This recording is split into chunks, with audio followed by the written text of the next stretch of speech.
It was about the 7th or 8th grade that the skating rink in Marina was closing. That's okay, because I had started going all the way to Belmont Arena to start skating lessons with Lucian and Rika. I was competing regularly. I had gotten brand new custom skates made for me. They were beautiful, with the brown glossy sole instead of the black matted. The blade was the blade that all the Olympic skaters were using. I had upgraded from Rydell to Harlick. I was designing and making my own outfits. I was on my way. But for some reason, my freshman year in high school, I decided to try and live with my dad and his new wife. So I started my first semester of my freshman year going to a different school than all the people that I had just spent years going to elementary and middle school with in Southern California. I loved my dad and my stepmom, and I wanted to try living with them. To be totally honest, I wanted to be an actress. I wanted my dad to help me get an agent and go on auditions. My parents had divorced when I was a year and a half, so I don't remember them ever being together. I just remember from a very young age having to board a bus to travel to Southern California to spend summers and Christmases with him. Sometimes, especially when we were younger, my dad would drive all the way to Prunedale to pick me and my sisters up and take us back to LA in one day. He always made it fun, stopping in Lost Hills to buy Mexican sweetbread at the same store every time, and blame his farts on the cows in the pasture. It took me a while to catch on. He was a funny guy. Thinking back, I could tell he was always so excited to be picking us up, as well as always being sad when we had to go back.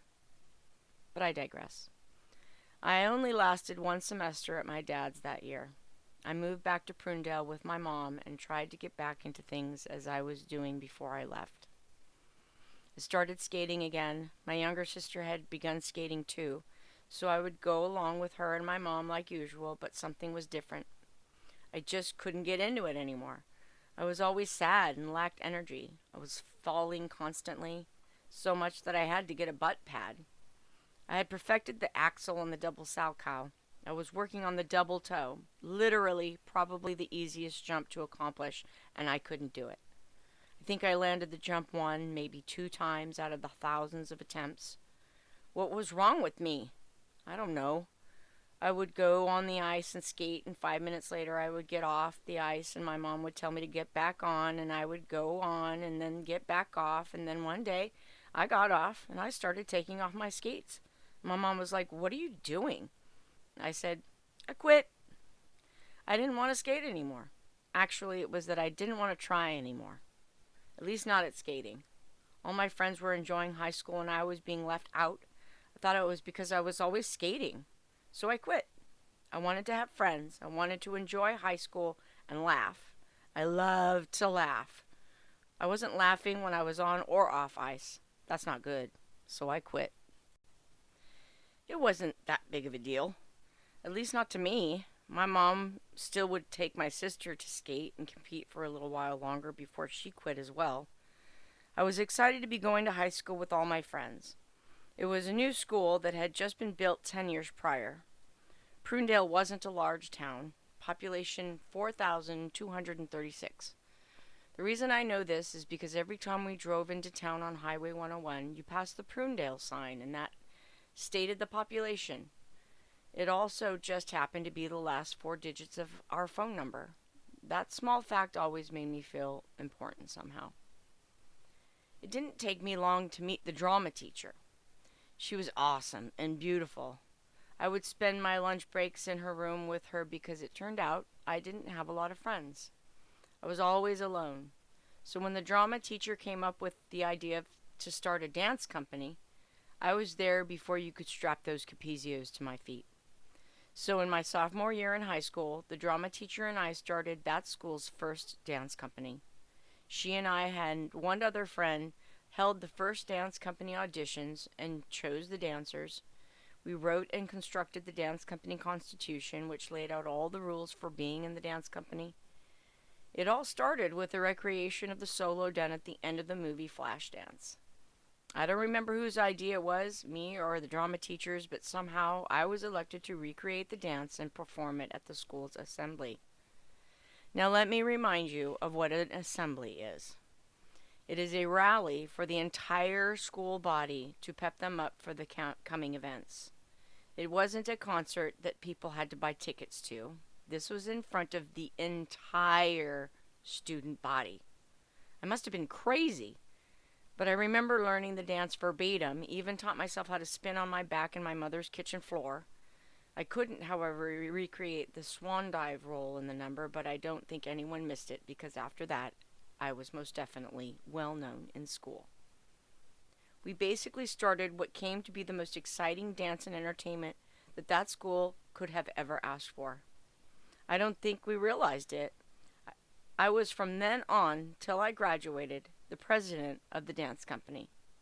We performed twice a year at the school, and as the company grew in popularity, we performed at Disneyland. The year after I graduated, they had the privilege to perform in Washington, D.C., because our school had just been named Top 10. I was super duper proud, and I felt like I could do anything when I graduated. It was so much fun. I think I was pretty popular. I didn't get nominated for Homecoming Queen or anything like that, but my junior year I was asked by the teacher of the ASB, the Associated Student Body, to run for Commissioner of Pep and Athletics. I did, and I won by 85% of the vote in the first round. I didn't do a very good job, though, but in my defense, I didn't know what I was doing, and I didn't really have a lot of help in succeeding in that job. I mean, I was a dancer, for crying out loud, not a politician. Luckily, I failed English, so I was relieved of my duties as the Commissioner of Pep and Athletics, and all I really cared about was dancing anyway. But because of failing English that semester, I was forced to take a semester off of dancing and the concerts. But I was still able to MC the concert.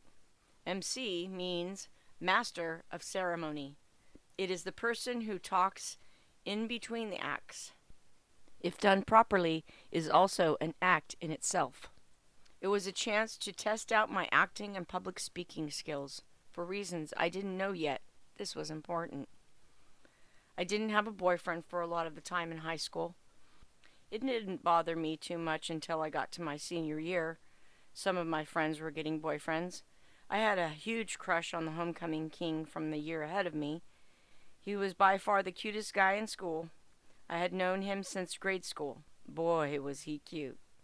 And he asked me out. Oh my God, I was so excited. We did date for a little while. I don't know why it didn't go further. I lost my virginity with him. I wanted to. But when I say I lost my virginity, I mean we did it once. That was it. And I think his parents walked in on us. It was totally embarrassing. I liked him so much. I didn't know it then, but I loved him. The butterflies in my stomach when I was with him, it should have been epic. But the next thing I know, he's telling me he couldn't see me anymore. A while later, I was sitting next to his best female friend on the bus, and she said something along the lines of, "We already had sex." I was a little confused. Already? What do you mean already? It wasn't already to me. I thought it was perfect timing. I was sad, but it was a little girl sad. Even though I pined over him for many years to come, I knew I had my whole life ahead of me. I'm sure there would be someone else.